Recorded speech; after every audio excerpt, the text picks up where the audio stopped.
Eu só sou o cardiologista dele. É meu cardiologista. Mas nós somos muito amigos.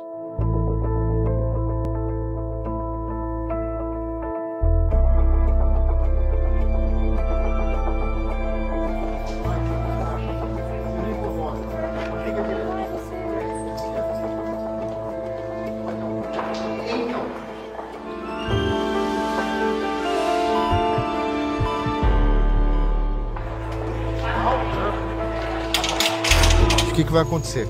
Quando acabar, você me liga, pode ser? Que aí eu ligo para ele, tá bom? Obrigado, senhor. Só problema. Bom, nós estamos aqui na rua do Hospital das Clínicas, né? Um dos maiores complexos hospitalares do mundo. É um orgulho, né? Né, Cícero? É um orgulho. Para mim, em especial, estou completando esse ano 40 anos que eu levei trote aqui na Faculdade de Medicina. Fez a faculdade. Poxa, parabéns. O tempo passa, né? Faz 30 anos que a gente estava lá na roça. Você parece tão menino. Tem vários estudos que já saíram até o ano passado, mostrando que mesmo as pessoas que não têm sintoma, os Covid assintomáticos, têm sequela cardíaca. Tem um estudo publicado pela doutora Putman na Alemanha, mostrando que 78% dos pacientes pós-Covid têm alterações no coração que lembram inflamação miocárdica e que podem, teoricamente, ter um comprometimento da função cardíaca, desenvolvimento de arritmias a longo prazo. Eu tenho uma síndrome pós-Covid, eu canso, tá vendo? Não consigo andar um pouco, já canso. Mas o senhor está se prevenindo? O que é prevenindo? Usar máscara, lavar a mão? Não, se alimentando bem, fazendo exercício físico. Com o pouco tempo que eu tinha para fazer isso, você está ocupando meu espaço, Vitor. Certo?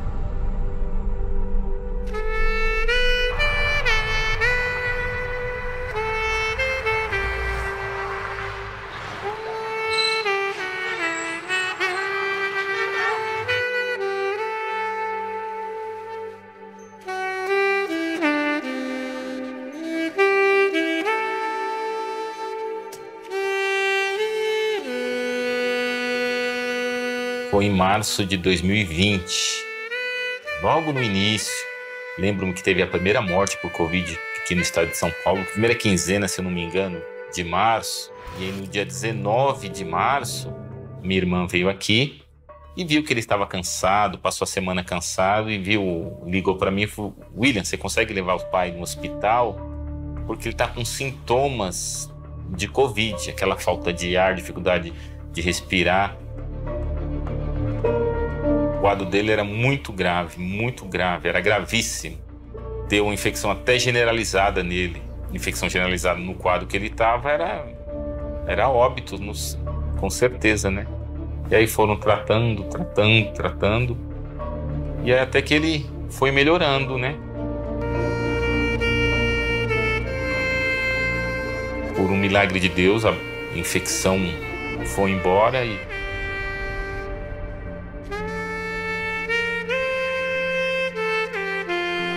E aí até no dia da alta, e no hospital aquela festa, né? O hospital junto com as enfermeiras, os médicos, os funcionários do hospital, porque ele foi um dos primeiros pacientes com Covid do hospital.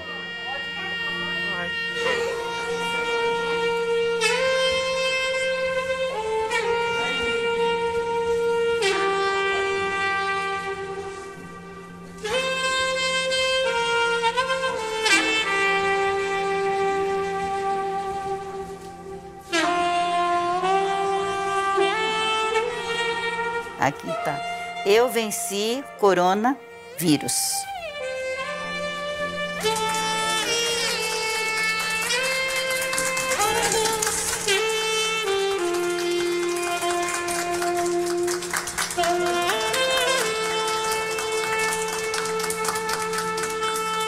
Agora é paciência, que logo logo ele vai estar andando e vai voltar à vida normal.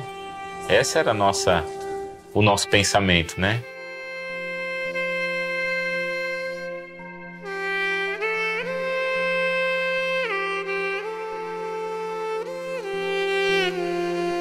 E o quadro vinha evoluindo. Movimentos que ele não fazia, ele já estava fazendo com as pernas, com os pés. E nós vimos que ele foi evoluindo. 16 de julho ele fez 75 anos. Ele completou 75 anos. Aí eu peguei e falei para os meus, vamos fazer uma festinha pro pai? Aí ele falou, não vai fazer festa nenhuma não. Eu falei, vou sim, imagina. Vou reunir toda a família.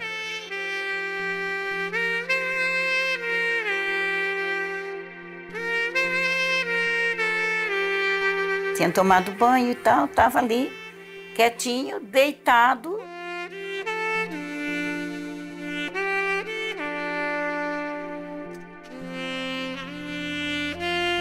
Simplesmente o coração parou.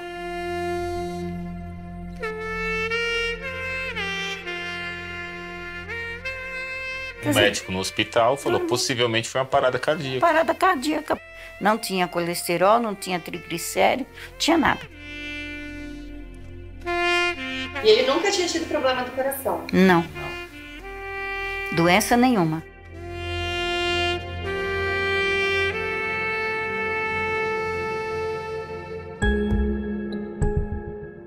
Você pode falar o estudo que você fez de pacientes na fase aguda que infartaram? Qual é esse estudo? Foi um estudo que o INCOR coordenou com 150 pacientes de vários centros do Brasil que mandaram os filmes de cateterismo para a gente analisar aqui no hospital.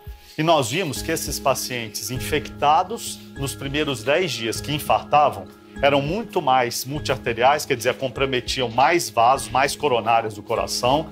Com isso, a mortalidade foi muito maior. A mortalidade de um paciente que chega com infarto sem Covid, professor Calil, em torno de 5%, né? E com Covid, chegou a 25%.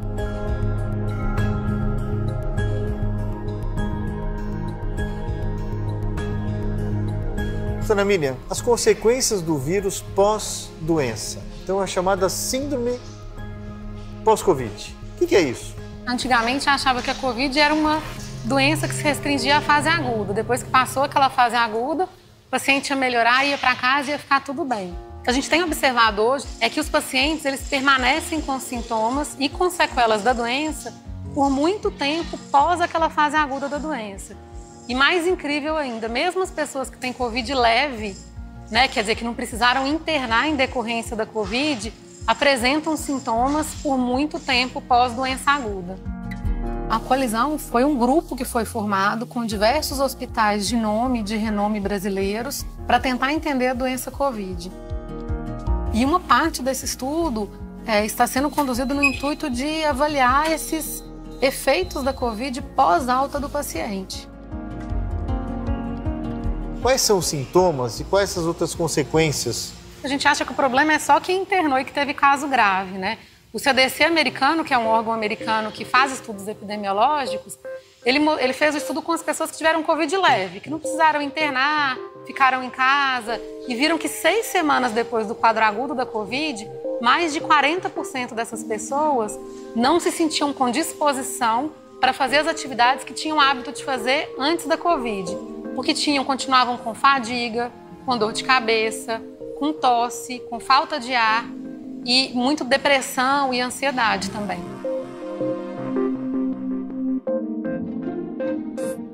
Começou tudo com a história da pandemia, né?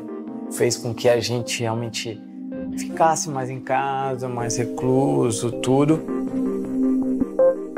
E aí, num belo dia, a gente recebeu uma ligação da escola que a Tainá estava com febre. E a gente trouxe para casa, medicou. Só que aí a febre não passava. E a febre não passava, a febre ficava intermitente. Ela ia, passava poucas horas, já voltava novamente. Fez todos os exames, fez o PCR, negativo. E aí a gente notou que ela começou a ter dificuldade para andar, com dores nas costas, né?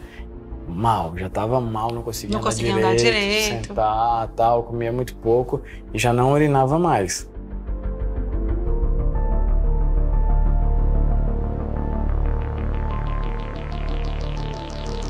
Ela passou a noite pedindo ajuda. Ai, papai, me ajuda, não tô conseguindo, não sei o que, me ajuda. Assim que amanheceu, a gente arrumou ela e foi para o hospital em São Paulo.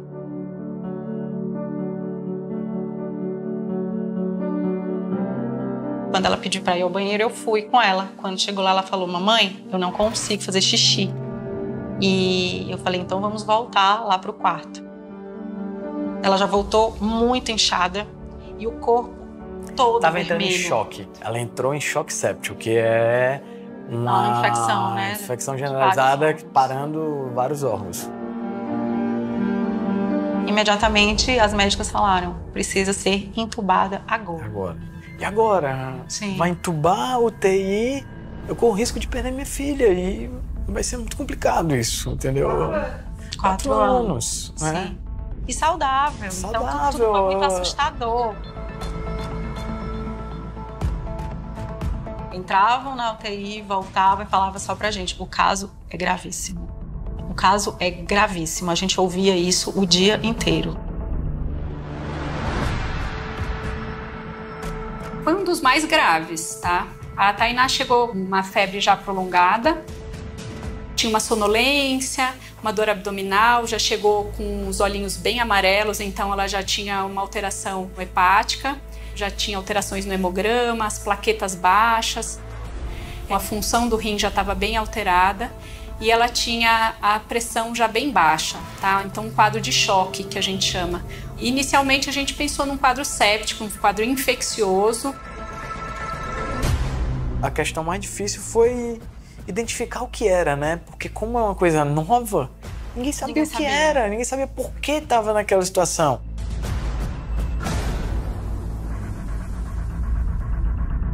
Ela tinha uma chance de mortalidade muito alta.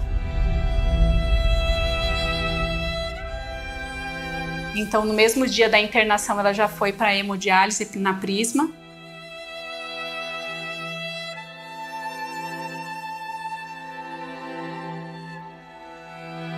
Quando a gente entrou para ver nossa filha 3 e pouco da manhã, a gente não reconheceu ela. Nossa filha estava irreconhecível.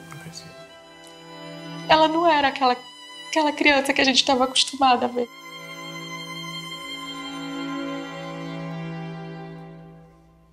A gente encostou ali pertinho dela e falou: filha, papai e a mamãe tá aqui. Uma das coisas que ela sempre falava antes era: se eu tiver coronavírus, eu vou ficar sozinha no hospital? Não, filha, nunca você vai estar sozinha. E uma médica, ela me olhou nos olhos e ela me abraçou, assim, ela segurou no meu braço, assim, quase que sacudindo. Ela falou: vai dar certo.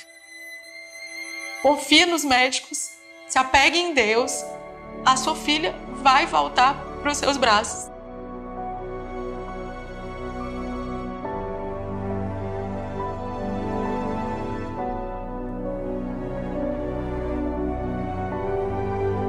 Foram 2 semanas muito intensas, que pareceram 2 anos. Porque ela chegou numa quarta-feira e saiu depois de 2 semanas, numa quarta-feira, na véspera do aniversário dela. Então foi muito impactante, assim, né?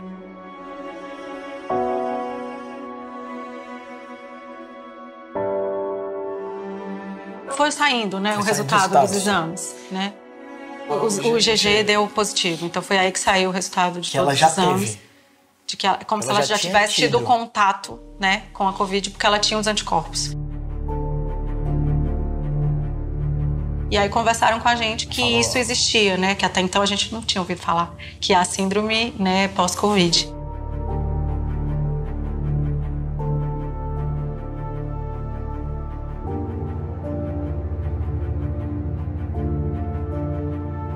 Síndrome pós-Covid vai ser uma 4ª, 5ª onda, o número que você quiser. Mas vai ser tão preocupante em termos de saúde pública quanto o Covid. Porque tem várias sequelas cardíacas, por exemplo. O vírus atinge o coração de várias maneiras. Ele entra pela via respiratória, cai na corrente sanguínea e ele faz o que nós chamamos de uma viremia. Ele circula pelo corpo e ele pode parar em qualquer órgão, desde o cérebro e as meninges até os músculos na periferia, até a pele e assim por diante. E a gente tem, por exemplo, dados do estudo de coalizão, né, que é o estudo brasileiro que foi feito, que mostrou também que 17% dos pacientes pós-Covid, depois de ter a alta do Covid, precisaram de se reinternar por reagudização de sintomas. E 1/4 daqueles pacientes que foram intubados na Covid aguda acabaram falecendo em decorrência de reagudizações da doença. Ei, ó, atenção que a Tainá vai pôr o microfone, pessoal.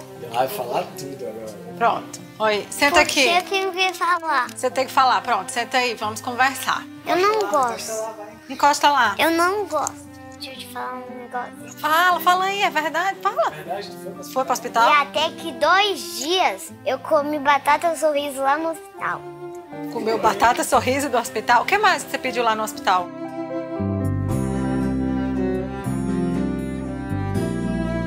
É, na verdade, um renascimento, né? Sim. A gente fala que agora ela tem 2 datas de aniversário, né?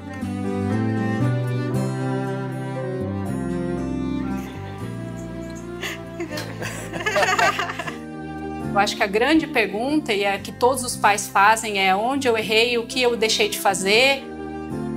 É praticamente impossível de a gente saber quem vai ter o quadro grave, aquela criança que entrou em contato e vai desenvolver a síndrome inflamatória. Eu acho que é mais uma interrogação do Covid, né? Então a gente até hoje não sabe nada do Covid. Cada vez a gente descobre uma coisa a mais. Tive Covid-19 no dia 1º de janeiro. Após a hospitalização, eu iniciei um quadro de neuropatia periférica. Depois eu tive uma vasculite. I still haven't recovered. I still suffer from shortness of breath, fatigue. Eu tenho alguns esquecimentos. Sinto assim uma vontade de dormir muito grande. Estou sentindo queimação nos pés, nas mãos. E ansiedade que vem sendo controlada por medicamentos. O primeiro sintoma que eu demorei a me livrar dele foi a perda de olfato e algumas atividades cognitivas. Tem dias que parece que eu peguei o Covid de novo, né? Eu sinto dor de cabeça, dor no fundo de olho, fraqueza, dor de garganta. Tenho uma secreção, uma sinusite crônica. Eu fui diagnosticada com Covid em novembro do ano passado, com sintomas relativamente leves, mas as sequelas continuaram. Algumas crises de alergia que não melhoravam com medicação, crises de enxaqueca constantes. Muitos dos sintomas eles já melhoraram. Perduraram por mais ou menos 6 meses a perda do olfato paladar, recuperei através de terapia respiratória. A confusão mental, entretanto, não foi embora. Não foram embora também dores nos braços, nas pernas, uma fraqueza, uma coisa que me tira do rumo, sabe?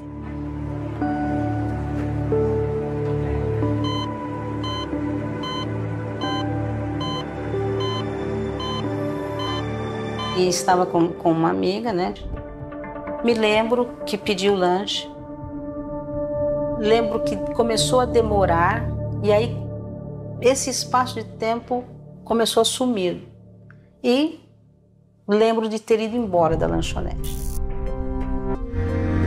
Ela falou assim, acho que a gente foi embora sem pagar o lanche. Ela falou assim, tá louca? Você comeu o lanche? Eu falei, como assim comi o lanche?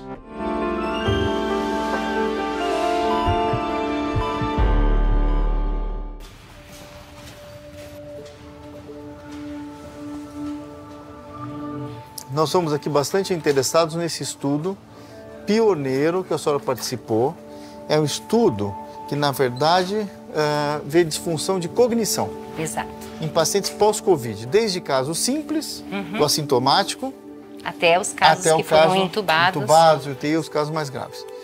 E esse estudo me diz uma coisa, primeiro, ele se tornou referência da Organização Mundial de Saúde, é isso? Isso.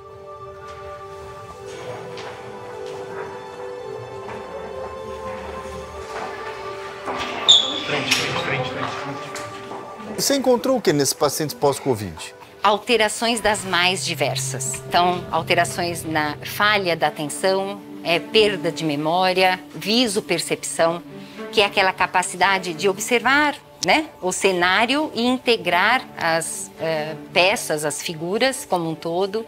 Falha na função executiva.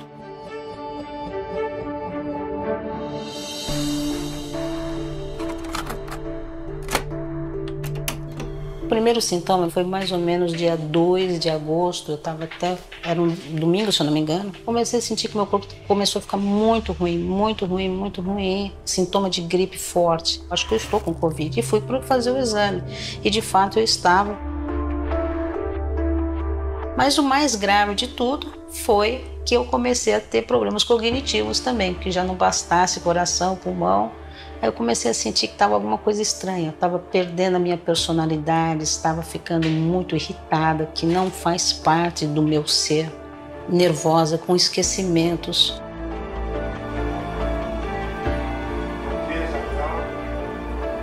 A Covid, como várias outras doenças orgânicas, aumenta o risco para transtornos mentais. O que se nota muito claramente é um aumento da prevalência de alguns transtornos, como a depressão, os transtornos de ansiedade, estamos falando de fobia, de pânico. Não só às custas da doença Covid em si, mas às custas da fase Covid em que nós estamos vivendo, né? Uma fase que vai desde o medo, à apreensão, ao desemprego, até a infecção em si e as suas consequências, principalmente no cérebro, né, que elas existem. Os transtornos mentais podem acompanhar pessoas que têm perdas cognitivas.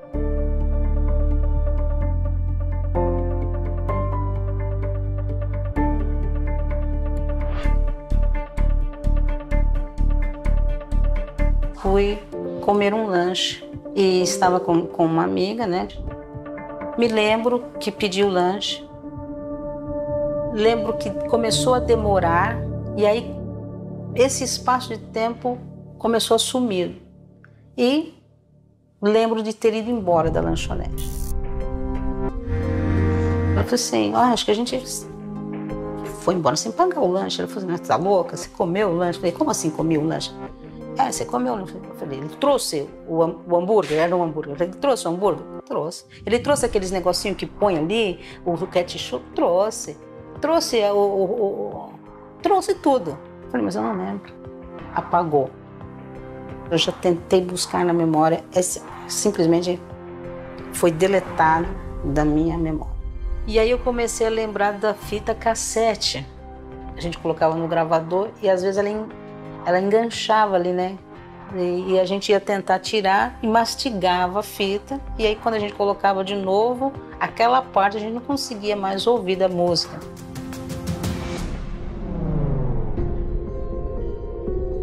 Uma perda muito grande e uma perda aguda. É diferente daquela perda de uma doença incidiva aos poucos, que aos poucos a pessoa vai se adaptando às perdas que ela tem. Aqui a coisa é quase que instantânea. Você acaba um filme e começa outro. Acaba um filme com plena capacidade para tudo e começa outro com sequelas. Essa é uma memória boba, né? O sanduíche é uma memória boba e uma memória bacana. Será que ela também não pode ser apagada?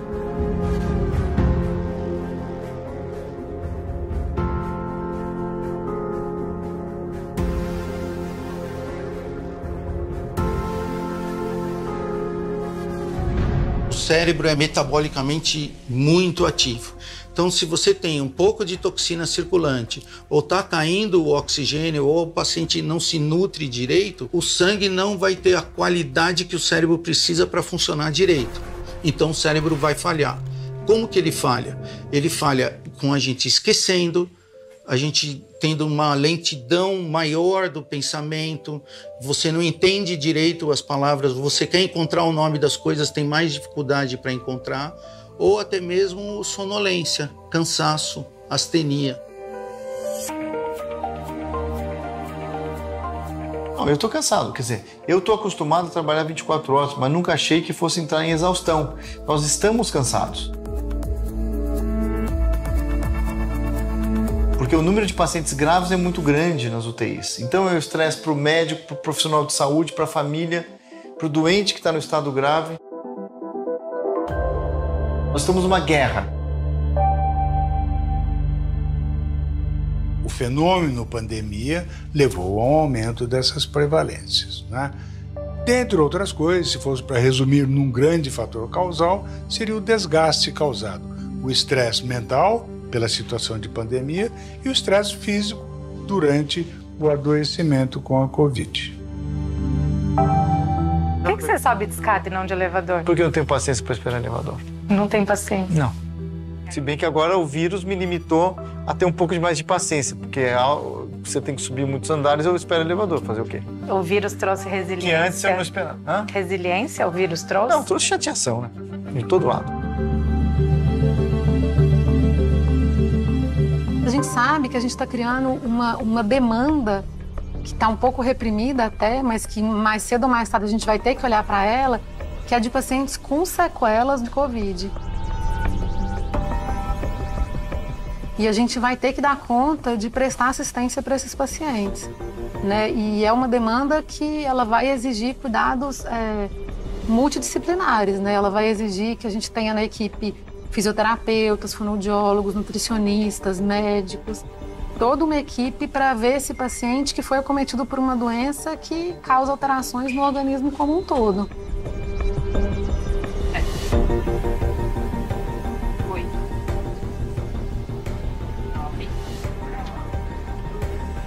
Tudo bem?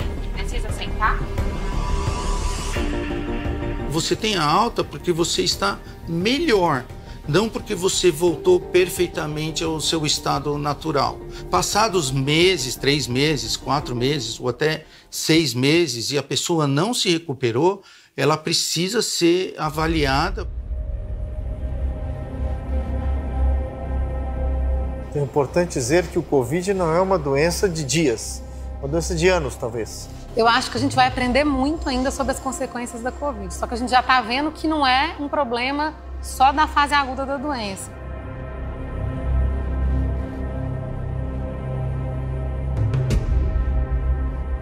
A alta não acaba no hospital. E aí depende do caso. Tem caso extremamente grave que você vai acompanhar por meses e anos, talvez pela vida inteira. Desde a reabilitação desses pacientes, e eu falo da reabilitação pulmonar, motora, até o acompanhamento, esse acompanhamento psiquiátrico.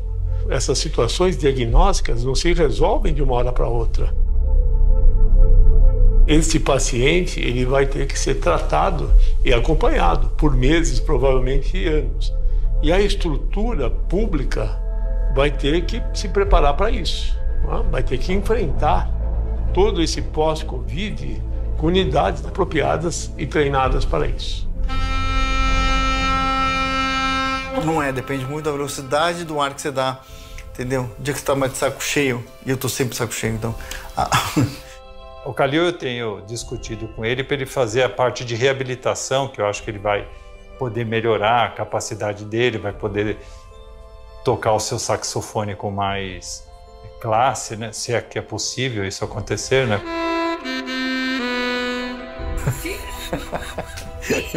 E depende de fôlego também? Depende de fôlego, muito fôlego. E eu, depois desse Covid, aí não aguento muito, não. Toca bem ele. Você acha? Toca muito bem. Só não toca melhor por causa da reabilitação. Isso, se ele poderia tocar melhor. Se ele fizesse o programa de reabilitação...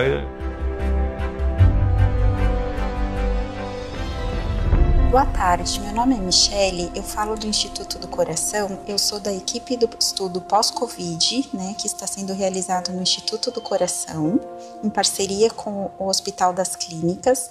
O motivo da minha ligação é um convite para você participar de uma pesquisa clínica conosco. Nós estamos dando seguimento aos pacientes que ficaram internados na unidade de terapia intensiva do Hospital das Clínicas com Covid.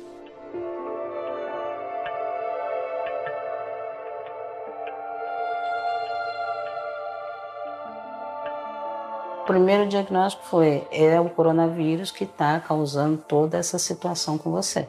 Então, aspas, se acalme que nós vamos tratar. Vamos fazer a reabilitação cognitiva. As minhas atividades profissionais é falar com o público, né? Porque eu dou palestras, dou treinamento, treino executivos. É o tempo todo comunicando. Então, isso também começou a me dar um certo temor. Será que eu vou voltar à normalidade de poder fazer o que eu faço, porque eu amo o que eu faço? Quando ela desaparecer, você tem que clicar no quadradinho branco. Ah, mas ele vai rápido. Isso. O projeto Mental Plus é um teste neuropsicológico camuflado de videogame. Ele é um jogo adaptado, ele já está normatizado para a população mundial. Enquanto uma bateria de teste neuropsicológico demanda de 2 a 3 horas para avaliar um paciente, o Mental Plus avalia em 25 a 30 minutos. Eu comecei a fazer os jogos e teve uma melhora assim bem acentuada. Analisando o primeiro gráfico, que é da avaliação cognitiva, com o da reavaliação, tudo indica que sim, existe uma grande porcentagem da nossa amostra que foi reabilitada. Nós montamos nessa linha de cuidado que seria o momento que o doente volta para casa. E como era uma doença nova, queríamos saber que tipo de sequela temporária ou definitiva esse paciente poderia acontecer com ele.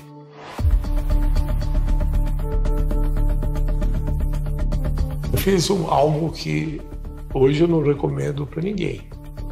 Então eu achei que 14 dias em quarentena, em repouso mais ou menos, porque eu continuei trabalhando de casa.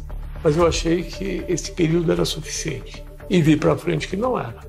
Eu estou com fisioterapia há 1 ano, com uma fisioterapeuta que me ajuda muito há 1 ano. Eu brinco com meus pacientes, ele agride antes da doença, durante a doença e depois da doença. Antes da doença, ele já está te agredindo de uma maneira psicológica. Todo mundo tem pavor desse vírus, o que vai acontecer comigo se eu pegar e tal. Durante a doença, você sofre a consequência dessas doenças. E pós-doença, tem as consequências físicas e psicológicas. E são graves. Minha internação foi meio turbulenta, entendeu? Eu tive vários sintomas graves. Veio medo depois? Olha, medo, na verdade, eu tive medo nos dias que eu fui de alta. Eu queria até voltar para o hospital e me reinternar. Liguei para os meus médicos, para o Davi, e falei, Davi, eu queria me reinternar. Você teve medo? Medo não, eu morri de medo. Essa doença não tem herói.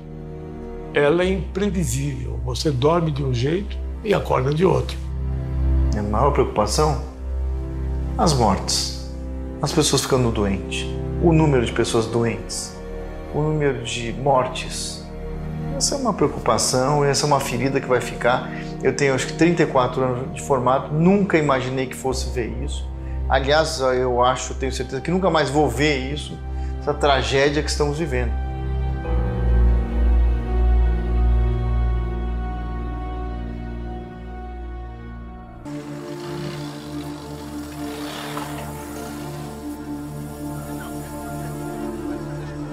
Você considera que você venceu a Covid? Ainda não. Infelizmente, ainda não. Ainda não. É meio triste falar isso, porque você não sabe se você vai continuar viva, inclusive. Porque eu não sei o que está acontecendo aqui dentro ainda. Entende? A gente não sabe o que está acontecendo aqui dentro ainda. Muitas pessoas banalizam a morte. E não é isso. Esta morte é muito sofrida. E é uma morte diferente. É uma morte sem velório. É uma morte de enterro rápido. E isto, para os especialistas, sabem o quanto custa este ato que não se realizou. Já vê assim que outros países do mundo, né, na Europa, mesmo os Estados Unidos, já estão se preparando para essa demanda de saúde que vem nesse pós-pandemia de Covid. E no Brasil a gente ainda não viu nenhuma movimentação nesse sentido, né? A gente precisa começar a pensar nisso para se preparar. Cada epidemia é uma novidade. Você aprende a cada minuto e você tem que ter a humildade de reavaliar as suas posições. Quando você vê que as tuas forças são insuficientes, os teus apetrechos de trabalho não dão conta, você vê que você é igual a todo mundo. Então, no final, o grande aprendizado é a humildade. O aprendizado é você estar diante dessa realidade, que é a falha, a derrota do sistema de saúde do mundo inteiro. Né? Provou a fragilidade, nem derrota, é a fragilidade do sistema de saúde do mundo inteiro. Se você tem uma catástrofe causada por um vírus, o sistema de proteção, que é o sistema de saúde, seja público ou privado, é muito frágil. O que nós vamos enfrentar depois que passar a Covid? Vamos enfrentar pessoas que levaram consigo, carregaram o trauma, o estresse pós-traumático, as manifestações de medo, de ansiedade, de insegurança que persistem. Essas coisas não desaparecem com uma vacina. Mas a senhora acredita que a gente sai melhor disso aqui, como alguns dizem, ou não? Olha, eu costumo dizer, quando me perguntam isso, eu falo para filma bem o meu rosto. Tá? Eu posso garantir que tem mais cicatrizes. São mais perdas. Não tem como. Eu acho que isso fica marcado em você. Agora, as pessoas que têm sensibilidade, que têm inteligência, elas amadurecem e vão atrás de um momento melhor. Nisso eu acredito. Eu acredito nas pessoas. Eu vi muita gente querendo ajudar, querendo se sentir útil, querendo contribuir. Isso eu acho que foi um grande ganho da sociedade, ganho da humanidade, essa integração. Esse lado mais humano aflorou bastante nesses últimos tempos, né? Assim como o soldado numa guerra, ele luta no campo de batalha, onde for, até o último minuto, nós estamos lutando até o último minuto. Qual será o último minuto? Quando tiver realmente saindo dessa pandemia. Faz os exames que eu te pedi para você não ficar falando para os outros que eu sou seu médico. Você é meu médico. Mas faça os exames que eu te peço, para saber como está o seu pulmão. Mas você não consegue me convencer a fazer os exames? Doutor, você pode falar qualquer coisa pro Calil? Eu só preciso ter ele olhando pra você. Qualquer coisa pro Calil. Um pouquinho Olha mais. pra mim, Calil. Presta atenção nele. Isso. As coisas sérias são comigo. Por favor, olhe pra mim, para as coisas acontecerem. Mas não dê risada que eles vão achar que você tá tirando o sarro da minha cara. Um pouquinho mais eu preciso. Por favor, Calil. Que coisa chata, Vitor. Fala pra ele onde você vai almoçar hoje. Eu não vou almoçar. Ainda bem. Não dá tempo de almoçar. Não dá tempo de almoçar, querido. Eu não almoço desde maio do ano passado.